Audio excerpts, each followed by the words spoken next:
ദുർനടപ്പും വ്യഭിചാരവും രണ്ടും രണ്ടാണ്. വിവാഹത്തിന് മുമ്പുള്ള ബന്ധമാണ് ദുർനടപ്പ്, വിവാഹത്തിന് പുറത്തുള്ള ബന്ധമാണ് വ്യഭിചാരം. രണ്ടിനെയും വിധിക്കുന്ന ഒരു നാല് വരും, ദിവസം വരും. മക്കളായ മക്കളെല്ലാം കേട്ടോണേ, ക്രിസ്തു രാജാവായി വരും. മരിച്ചവൻ ആബാലവൃദ്ധം ഉയർത്തെഴുന്നേറ്റും. കർത്താവിൻ്റെ വരവെങ്കിൽ വെടപ്പെട്ട് പോയ മുതൽ സകല എണ്ണത്തിനെയും കൊണ്ട് എവിടെ നിർത്തും? സിംഹാസനത്തിൻ്റെ മുമ്പിൽ നിൽക്കും. അന്നാണ് ലോകം കാണുന്ന ചമ്മലുണ്ടാകാൻ പോകുന്നത്. അമ്മാമ്മയുടെ മുമ്പിൽ വെച്ച് അച്ചായൻ്റെ സകല കള്ളത്തരം സിനിമയിൽ വരും. മനുഷ്യ കള്ള നീച്ച ഇങ്ങനെ കൂടെ ആയിരുന്നു ഞാൻ താമസിച്ചത്. വൃത്തികെട്ടവനെ എല്ലാവരും വിളിക്കും. ഇതെല്ലാം കാണും. അന്ന് സകല രഹസ്യങ്ങളും വെളിപ്പെട്ട് വരും.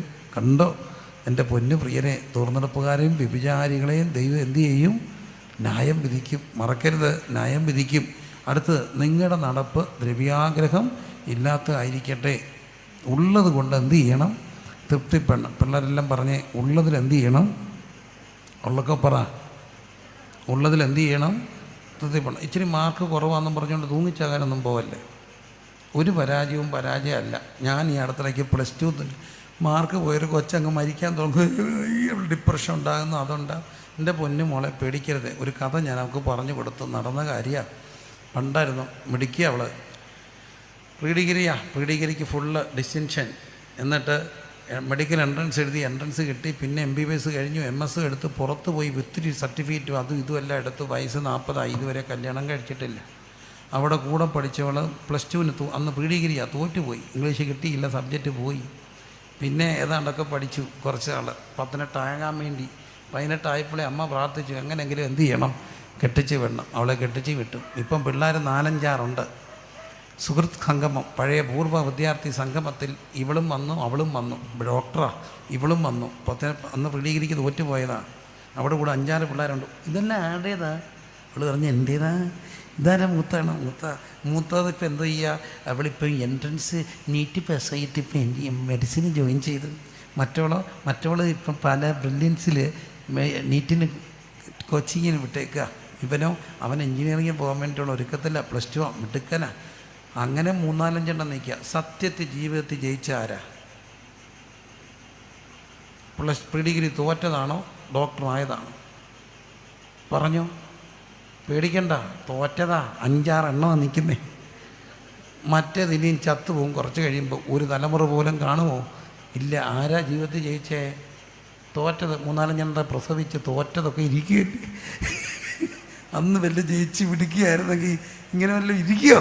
അപ്പോൾ ഓർത്തോണേ, ഒറ്റ കാര്യം ഓർത്താൽ മതി, ജീവിതത്തിൽ തോക്കരുത് കേട്ടോ. നിങ്ങളുടെ നടപ്പ് എന്തായിരിക്കട്ടെ? തൃപ്തിയുള്ളതായിരിക്കണം. എല്ലാറ്റിനും എപ്പോഴും ദൈവത്തിന് എന്ത് ചെയ്യണം?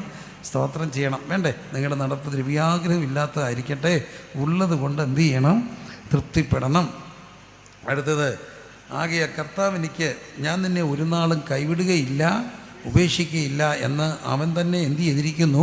അരുളിച്ചേരിക്കുന്നു. 13-ാം അധ്യായം. ഞാൻ നിന്നെ ഒരു നാളും കൈവിടുകയില്ല, ഉപേക്ഷിക്കുകയില്ല. ഇലക്ഷൻ്റെ റിസൾട്ടിന് വേണ്ടി വെയിറ്റ് ചെയ്യുക.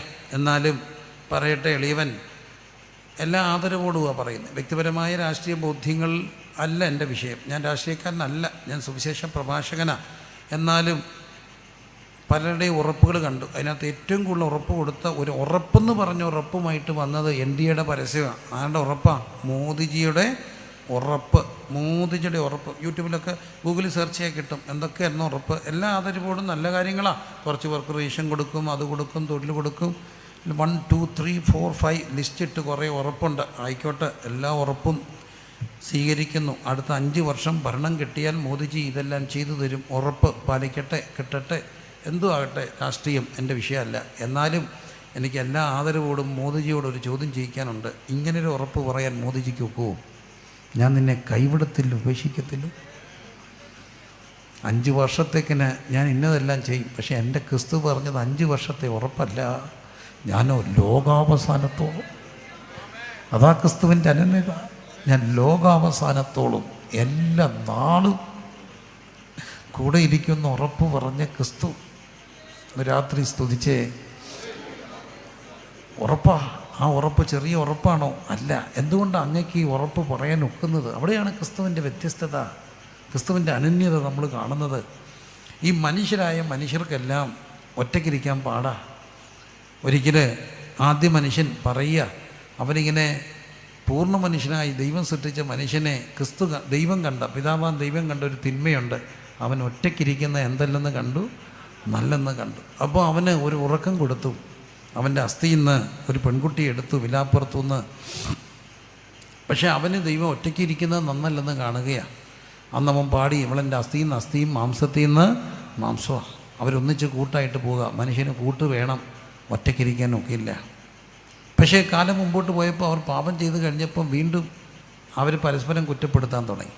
എന്നാൽ അതിനു മുമ്പ് ഈ അസ്ഥിയിൽ നിന്ന് അസ്ഥിയും മാംസത്തിൽ നിന്ന് മാംസമായ ആ പെൺകുട്ടിയെ കാണുമ്പോൾ ആദ്യ മനുഷ്യനെ നോക്കി ദൈവം പറയുന്ന ഒരു വാക്കുണ്ട്, therefore there shall. അത് നിമിത്തം മനുഷ്യൻ അപ്പനെയും അമ്മയും വിട്ട് ഭാര്യയോട് പറ്റിച്ചേരും, ഇരുവരും ഒരു ദേഹമായിത്തീരും. പൗലോസ് അപ്പോസ്തലൻ അത് എടുത്തു പറയുന്നു. ഈ മർമ്മം വലുത്. ഞാൻ ക്രിസ്തുവിനെയും സഭയെ ഉദ്ദേശിച്ച പറയുക. പ്രിയരെ ശ്രദ്ധിക്കണേ, മനുഷ്യൻ അപ്പനെയും അമ്മയും വിടും. അപ്പനെയും അമ്മയും. ഏതെങ്കിലും ആദത്തോട് അത് പറയുമ്പോൾ അപ്പനുണ്ടെന്ന് നമുക്ക് പറയാം, പിതാവാ ദൈവമാണ്. പക്ഷെ അവിടെ അമ്മയുണ്ടോ? അമ്മയുണ്ടോ പറ. അമ്മയുടെ ഒരു സാന്നിധ്യം അവിടെ ഉണ്ടോ? ഇല്ല. പിന്നെന്തിനാ അങ്ങനെ പറഞ്ഞേ? മനുഷ്യൻ അപ്പനെയും അമ്മയും വിടും, ഭാര്യയോട് പറ്റിച്ചേരും, ഇരുവരും ഒരു ദേഹമായിത്തീരും. പിന്നെ കാലം മുമ്പോട്ട് പോയപ്പം അവരൊറ്റപ്പെടുകയാണ്. അവർക്കുണ്ടായ കുഞ്ഞിൽ ഒരുത്തനെ കയീൻ സഹോദരൻ കൊല്ലുകയാണ്, ആബേലിനെ കൊല്ലുകയാണ്. ആബേലിനെ കൊല്ലുമ്പം ചിലപ്പോൾ ആബേൽ കയ്യും കൂപ്പി അപേക്ഷിക്കുകയാണ്. ഉപേക്ഷണത്തിൻ്റെ തീവ്രതയാണ്, സ്വന്തം കൂടപ്പുറപ്പിൽ നിന്ന് ഉപേക്ഷണം. അനിയൻ പറഞ്ഞു കാണും, എനിക്ക് ഞാൻ എവിടെങ്കിലും ചേട്ടൻ്റെ കണ്ണുവെട്ടത്തു നിന്ന് ഓടിപ്പൊക്കോളാം, കൊല്ലരുത്. സഹിച്ചില്ല. കൂടപ്പുറപ്പ് തന്നെ കൂടപ്പുറപ്പിനെ കൊന്നു. മനുഷ്യൻ ഒറ്റപ്പെട്ടു. ഇവരുടെ എല്ലാം പരിഹാരം ക്രിസ്തു ജഡാവതാരം എടുക്കുക. ജഡാവതാരമെടുത്ത ക്രിസ്തു അമ്മയുടെ വയറ്റിൽ ഉരുവായപ്പോൾ അപ്പം തീരുമാനിച്ചു, ആരെ ഉപേക്ഷിക്കണം? അമ്മയെ ഉപേക്ഷിക്കണം. ജോസഫ് ഗൂഢമായി തീരുമാനിച്ചു ഭാര്യയെ ഉപേക്ഷിക്കാൻ. അമ്മയെ അപ്പൻ ഉപേക്ഷിക്കണമെന്ന് തീരുമാനിച്ചാൽ വയറ്റിൽ കിടക്കുന്ന കുഞ്ഞ് അതിൻ്റെ വേദന അറിയുമോ ഇല്ലയോ? അറിയും. അമ്മയുടെ വയറ്റിൽ കിടക്കുന്ന കുഞ്ഞ് അമ്മ അനുഭവിക്കുന്നു. അമ്മ ചിരിച്ചാൽ കുഞ്ഞ് ചിരിക്കുമോ? അമ്മ കരഞ്ഞാൽ കുഞ്ഞ് കരയോ? അമ്മ പേടിച്ചാൽ കുഞ്ഞ് പേടിക്കും. അങ്ങനെയെങ്കിൽ സ്വന്തം വയറ്റിൽ അമ്മയുടെ വയറ്റിൽ കിടക്കുമ്പോൾ 100% മനുഷ്യനായ ക്രിസ്തു ഒരു ഉപേക്ഷണം അനുഭവിച്ചു. അപ്പം പറയുന്നു, ഉപേക്ഷിച്ചേക്കാം. ജനിച്ചപ്പോൾ ഒരു സൗകര്യമില്ലാത്ത ഒരു അനുഭവമാണ്. സത്രത്തിൽ സ്ഥലമില്ലായകയാൽ, വഴിയമ്പലത്തിൽ സ്ഥലമില്ലായകയാൽ എവിടെ കിടത്തി? പശുത്തൊട്ടി കിടത്തി. ഉടനെ ഒരു രാജാവ് പറയുന്നു, കൊന്നേക്കാൻ, കൊച്ചുങ്ങളെ കൊല്ലണം. എടുത്തുകൊണ്ട് ഓടി. അഭയാർത്ഥിയാ. He was a refugee. ഇത് നമുക്കറിയാം, സിറിയൻ അഭയാർത്ഥികൾ ലോകമെമ്പാടും അഭയാർത്ഥി പ്രവാഹമാണ്. ലോകത്തിലെ ആദ്യ അഭയാർത്ഥികളിൽ ഒരാളായിരുന്നു ആര്? ക്രിസ്തു. ഹി വാസ് എ റെഫ്യൂജി, അഭയാർത്ഥിയാണ്. അത് കഴിഞ്ഞ് 30 വയസ്സ് വരെ മാതാപിതാ കീഴ്പ്പെട്ട് ജീവിച്ചു. 30ാമത്തെ വയസ്സിൽ സ്നാനമേറ്റി ശിഷ്യരെ എടുത്തു. എന്തിനാണ് ശിഷ്യരെ എടുത്തേ? കൂടെ ഇരിക്കാനും പ്രസംഗിക്കേണ്ട. ഫസ്റ്റ് പർപ്പസ് പ്രസംഗമല്ല, ഫസ്റ്റ് പർപ്പസ് കൂടെ ഇരിക്കാൻ. കൂട്ട് വേണം മനുഷ്യനാ. കൂടെ ഇരിക്കാൻ വേണ്ടി 12 വരെ എടുത്തു. പക്ഷെ ശ്രദ്ധിച്ചേ, ക്രൂശ് അങ്ങ് ദൂരെ ഇരുന്നപ്പോൾ ഇവരെല്ലാം ചുറ്റുമുണ്ട്. ഒരാൾ നെഞ്ചി ചാരിയൊക്കെ ഇരിപ്പുണ്ട്. പക്ഷെ ക്രൂശിങ് അടുത്ത് വരുംതോറും പതുക്കെ മാറാൻ തുടങ്ങി. അതിലേറ്റവും സ്നേഹിച്ചിരുന്ന ഒരാൾ പറയുക, ഞാനിവനെ അറിയത്തില്ലെന്ന് 3 വട്ടം പ്രാഗി ആണയിട്ടു. ആരാ? പത്രോസാ. 3 വട്ടം പറഞ്ഞു, ഞാനിവനെ അറിയുന്നില്ല. കുരിശുമെടുത്തുകൊണ്ട് കാൽകുത്തായിലേക്ക് പോവുകയാണ്. പ്രിയമുള്ളവരെ, അതിൻ്റെ ഗതസമണ രാത്രിയിൽ പിതാവെ കഴിയുമെങ്കിൽ ഈ പാനപാത്രം നീക്കണമെന്ന് പറയുമ്പോൾ പിതാവ് തൻ്റെ ദൂതനെ അയച്ചു. പക്ഷെ കാൽവരി കുരിശ് നടന്നൊരു കാര്യമുണ്ട്. അമ്മയെ നോക്കിയിട്ട് യോഹന്നാനോട് പറഞ്ഞു, യോഹന്നാനെ, ഇതാ നിൻ്റെ അമ്മ. ആരെ ഏൽപ്പിച്ചു? അമ്മയെ യോഹന്നാനെ ഏൽപ്പിച്ചു. പുരുഷൻ ആരെ വിടും? അപ്പനെയും അമ്മയും വിടും. പൂർണ്ണ പുരുഷത്വത്തിൻ്റെ രൂപം, പൂർണ്ണ പുരുഷൻ. എൻ്റെ പ്രിയൻ, വെണ്മയും ചുവപ്പും ഉള്ളവൻ, 10,000 ശ്രേഷ്ഠൻ. ക്രിസ്തു കണ്ടോ? തൻ്റെ അമ്മയെ യോഹന്നാനെ ഏൽപ്പിച്ചു. അത് കഴിഞ്ഞൊരു നിലവിളിയുണ്ട്, എലോഹി ലമ്മ ശബക്താനി, എൻ്റെ ദൈവമേ അങ്ങ് എന്നെ കൈവിട്ട്. എന്ത്? പിതാവ് കൈവിട്ടു. ഒരു പ്രോഫസി ഉൽപ്പത്തി പുസ്തകത്തിൽ കിടപ്പുണ്ട്, പുരുഷൻ ആരെ വിടും? അപ്പനെയും അമ്മയും വിടും. ഇത് ക്രിസ്തുവിലേക്കുള്ളൊരു പ്രോഫസി ആയിരുന്നു. അപ്പോൾ കർത്താവ് എന്ത് ചെയ്തു? സ്വന്തം തോളിൽ തല ചായ്ച്ചു. സ്വന്തം തോളിൽ തലയായിച്ചു. ഈ ക്രിസ്തു ശാസ്ത്രത്തിൻ്റെ സഭാശാസ്ത്രത്തിൻ്റെ പ്രത്യേകത, സഭ ക്രിസ്തുവിൻ്റെ എന്താണ്? ശരീരം. സഭ ക്രിസ്തുവിൻ്റെ ശരീരം, അതിൻ്റെ ശിരസാര ക്രിസ്തു. അപ്പോൾ ക്രിസ്തു സ്വന്തം താളിൽ തലയായിച്ചപ്പോൾ അതിൻ്റെ അർത്ഥം എന്താ? ക്രിസ്തുവും സഭയാം ശരീരവും എന്തായി? ഒന്നായി. പുരുഷൻ അപ്പനെയും അമ്മയും വിട്ട് ആരോട് പറ്റിച്ചേരും? ഭാര്യയോട് പറ്റിച്ചേരും. ഇരുവരും ഒരു ദേഹമായി തീരും. ആദ്യത്തെ ആദമിന് ഗാഠനിദ്രയായിരുന്നു. ഒടുക്കത്തെ ആദം മരിച്ചു. ക്രിസ്തു ഒരു പടയാളി വന്ന് ഒടുക്കത്തെ ആദത്തിൻ്റെ വിലാപ്പുറം കുത്തി. ആ വിലാപ്പുറത്തു നിന്ന് രക്തവും വെള്ളവും വന്നു, ഒഴുകി. ഇന്നും അത് ഒഴുകുക. പ്രിയരെ, രക്തത്തിനകത്തുനിന്നും വെള്ളത്തിനകത്തുനിന്നും വന്നത് ഒരു പുതിയ ഹൗവ്യ. അതാണ് സഭ. അതാണ് സഭ. ആ സഭയെ നോക്കി ക്രിസ്തു പറയുന്നൊരു വാക്കുണ്ട്. അതാണ് ക്രിസ്തുവിൻ്റെ അനന്യത. ഞാൻ കണ്ട ഏറ്റവും വലിയ അനന്യത. നിന്നെ ഞാൻ കൈവിടത്തില്ല. എന്താ കാര്യം? കൈവിടപ്പെട്ടു പോയതിൻ്റെ വേദന അമ്മയുടെ ഗർഭം മുതൽ ഞാൻ അനുഭവിച്ചതാ. ഒരഭയാർത്ഥിയുടെ വേദന ഞാൻ അനുഭവിച്ചതാ. സ്വന്തം ഏറ്റവും സ്നേഹിച്ച പത്രോസ് തീവ്ര വേദനയിലും നിന്നെ അറിയത്തില്ലെന്ന് പറഞ്ഞത് ഞാൻ അനുഭവിച്ചതാ. എൻ്റെ പിതാവ് എന്നെ കൈവിട്ടത് ഞാൻ അനുഭവിച്ചു. അതുകൊണ്ട് എനിക്ക് നിന്നോടൊരു ഗ്യാരണ്ടി ഉണ്ട്. എല്ലാ ബഹുമാനത്തോടെയും എല്ലാ വിനയത്തോടെയും പറയട്ടെ, ആ ഗ്യാരണ്ടി കൊടുക്കാൻ ലോകത്തിൽ ഒരാൾക്കേ കഴിയത്തുള്ളൂ. അത് ഞാൻ പ്രസംഗിക്കുന്ന അനന്യായ ക്രിസ്തുവിനാ. ആ ഉറപ്പെന്താ? ഞാൻ നിന്നെ ഒരു നാളും കൈവിടുകയില്ല, ഉപേക്ഷിക്കുകയില്ല.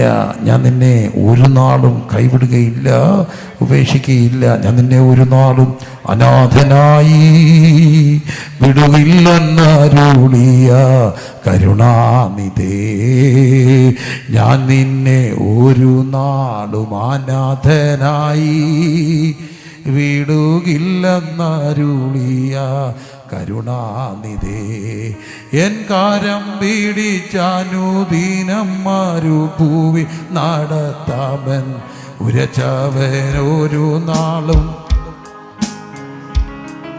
എൻ കാരം പിടിച്ചാനുദീനം മരുഭൂവിൽ നടത്താമൻ ഉരച്ചവനൊരു നാളു മറക്കുകയില്ല. ഞാൻ നിന്നെ ഒരു നാളും അനാഥനായി വിടുകില്ലെന്നരുളിയ കരുണാനിധേ, ഞാൻ നിന്നെ ഒരു നാളും വിടുകില്ല. എൻ കാരം വീഴി മരുഭൂവിൽ നടത്താമൻ ഉരച്ചവനൊരു നാളും.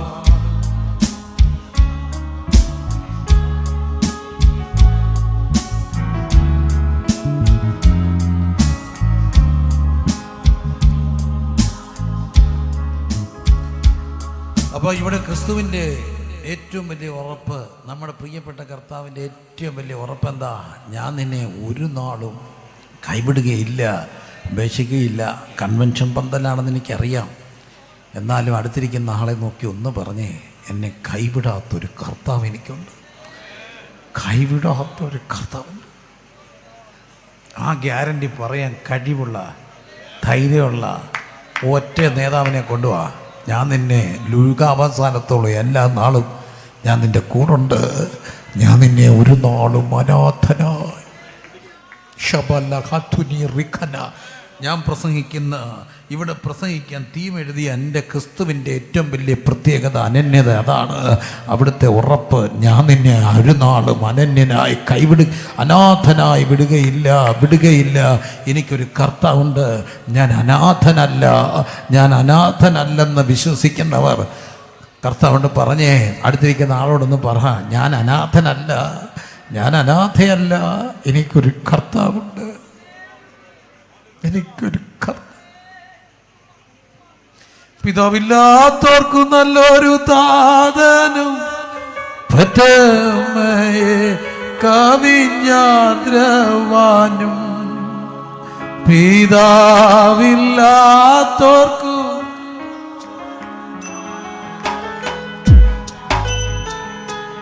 കവിഞ്ഞാദ്രവാനും, വിധവയ്ക്കു കാന്തനും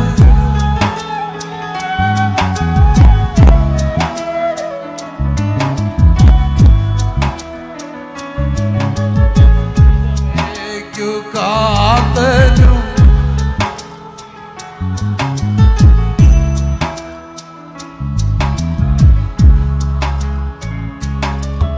ഓ എൻ്റെ ദൈവം സ്വർഗസിംഹാസനം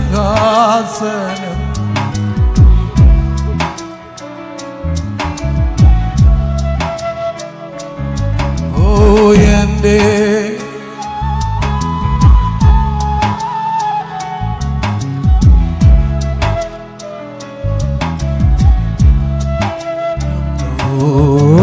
ആരും സഹായമില്ല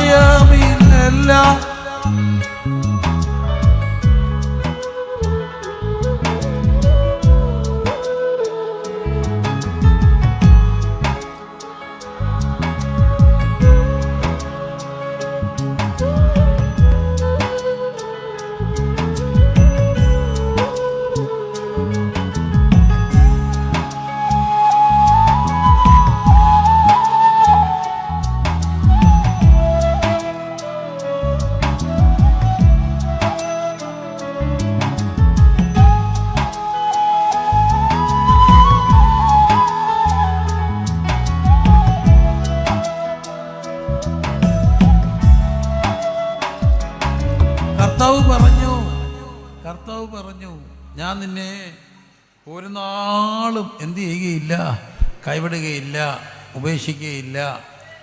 ഒരു ചെറിയ എക്സസൈസ്, ഒന്ന് ശ്വാസമൊക്കെ എടുത്ത് എൻ്റെ മുമ്പിൽ ഇരിക്കുന്ന എല്ലാ മക്കളും റെഡിയാണോ? മക്കളെ, കുഞ്ഞുങ്ങളെ റെഡി ആണോ? ശരിക്കും ഒരു ഡീപ്പ് ബ്രീത്ത് എടുത്തേ. എല്ലാവരും ഒരു ഡീപ്പ് ബ്രീത്ത് എടുത്തേ. നല്ല കാര്യമാണ് കേട്ടോ. നല്ലൊരു ഡീപ്പ് ബ്രീത്ത് എടുത്തേ. ഒന്ന് ഹോൾഡ് ചെയ്തേ, എന്നിട്ടൊന്ന് റിലീസ് ചെയ്തേ. ഓക്കെ, ഇനി നമ്മൾ ഒന്നുകൂടെ ഒന്ന് ചെറുതായിട്ട് ശ്വാസം എടുത്തിട്ട് പറയാൻ പോവാണ്. ഞാൻ നിന്നെ ഒരു നാൾ, ആ ഒരു നാൾ എന്നുള്ളത് എത്രയും നീട്ടാമോ അത്രയും നീട്ടണം. അതവിടെ ആ ശരീരാത്മദേഹികൾ കേൾക്കണം. ഞാൻ നിന്നെ ഒരു നാളും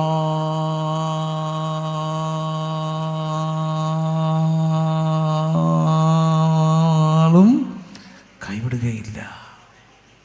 ആരാ പറഞ്ഞേ? ക്രിസ്തു പറഞ്ഞേ. ആരാ പറഞ്ഞേ? ക്രിസ്തു പറഞ്ഞു. ക്രിസ്തു പറഞ്ഞു ഞാൻ നിന്നെ കൈവിടുകയില്ല, ഉപേക്ഷിക്കുകയില്ല. അടുത്തത്, ആകയാൽ കർത്താവ് എനിക്ക് തുണ, ഞാൻ എന്ത് ചെയ്യുകയില്ല, പേടിക്കുകയില്ല. എല്ലാവരും പറഞ്ഞേ, കർത്താവ് എനിക്ക് തുണ, ഞാൻ എന്ത് ചെയ്യുകയില്ല. ഒന്നുകൂടെ പറഞ്ഞേ, ഞാൻ എന്ത് ചെയ്യത്തില്ല, പേടിക്കുകയില്ല. ഈ ഭയം എന്നുള്ള വികാരം കൊച്ചിലെ തൊട്ടുണ്ട്. ആറ്റിപ്പാ, തോട്ടിപ്പാ, ആനയും കുതിരയും കണ്ട പേടിക്കുമോ? ഇല്ല. ആണ്ട് പേടിച്ചു, എല്ലാം പേടിച്ചു. അങ്ങനെയല്ലേ നമ്മൾ കൊച്ചുങ്ങളോട് ചോദിക്കുന്നു, ഒറ്റ ഊത്ത. അപ്പോൾ എല്ലാവരും എന്ത് ചെയ്തു? പേടിച്ചു. അപ്പോൾ ഭയം എന്നുള്ള വികാരം കൊച്ചിലെ തൊട്ട് നമുക്ക് കൊടുക്കുന്നൊരു കാര്യമാണ്. ഈ ഭയം വിചിത്ര കേട്ടോ, ഭയം വിചിത്ര. ഞാൻ എന്തെല്ലാം ഭയങ്ങൾ കണ്ടിട്ടുണ്ടെന്നറിയാം. തുറസായ സ്ഥലങ്ങളെ പേടിക്കുന്നവരുണ്ട്.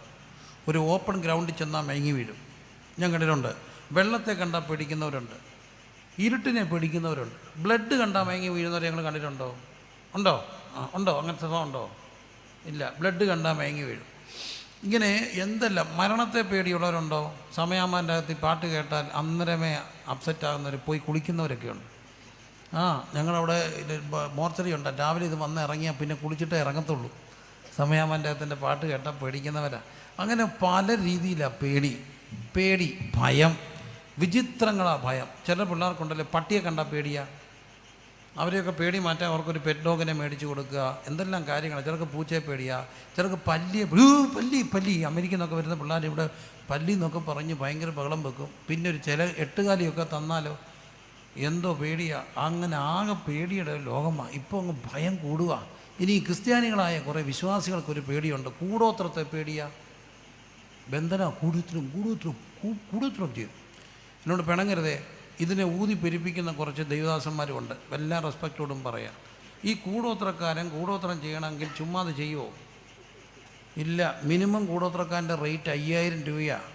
ലോക്കലാണ്. 2 കൊഴുത്തലെ ഒരു ചെമ്പരത്തിപ്പൂവും വെക്കുന്നവന് 5000 രൂപ കൊടുക്കണം. വലിയ കൂടോത്രക്കാരാണെങ്കിൽ എൻ്റെ പൊന്നു ഭാഷ 5 ലക്ഷം രൂപയൊക്കെ വലിയ സംഭവം ചെയ്യുന്നതിന്. അതുകൊണ്ട് അതൊക്കെ നമ്മൾ ഗൂഗിൾ പേ ചെയ്ത് അതിൻ്റെ വാറ്റും ഒക്കെ കൊടുത്താണ് കൂടോത്രം ചെയ്തേ.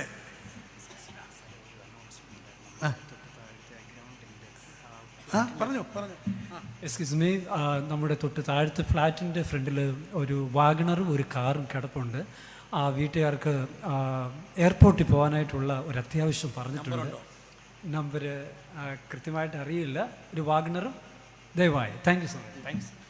അതൊന്ന് മാറ്റി കൊടുത്തേക്കണേ, അവർ പോകേണ്ടവരല്ലേ. അപ്പം ഞാനിവിടെ പറഞ്ഞു നിർത്തിയേ.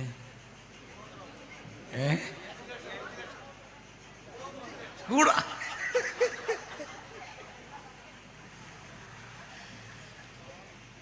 എൻ്റെ പൊന്നെ, വാറ്റും GST ഒക്കെ കൊടുത്താണ് കൂടോത്രം ചെയ്യിക്കുന്നത്. 15 ലക്ഷം രൂപയൊക്കെ വലിയ പരിപാടിയൊക്കെ ചെയ്യണമെങ്കിൽ. എനിക്കറിയാൻ വേണ്ടി ചോദിക്കുക, ഇത്രയും കാശ് നിങ്ങൾക്കെതിരായിട്ട് അവർ മുടക്കുമോ? ആ അയൽക്കാരൻ നിങ്ങൾക്കെതിരായിട്ട് ഇത്രയും കൂടോത്രം ചെയ്യാൻ കാശ് മുടക്കുമോ? കാശ് മുടക്കാതെ ചെപ്പടി വിധിയൊന്നും പേടിക്കരുത്. അല്ല, കാശൊക്കെ കൊടുത്ത് ചെയ്യിച്ചാലേ ഇത് കേൾക്കത്തുള്ളതാണ്. ഇതൊന്നും പോയി ചെയ്യരുത്. ചെയ്താൽ സമയാസമയങ്ങൾ ഇത് പുതുക്കിയില്ലേ ഉണ്ടല്ലോ, ഇതിങ്ങ് വരും പുറകെ. അതുകൊണ്ട് ഇതിന് എക്സ്പയറി ഡേറ്റ് ഉണ്ട്. എക്സ്പയറി ഡേറ്റ് ഇത് പുതുക്കി ഒക്കെ വേണം. അല്ല, ഈ എന്തിനാ ഈ കൂടോത്രത്തെ പേടിക്കുന്നേ?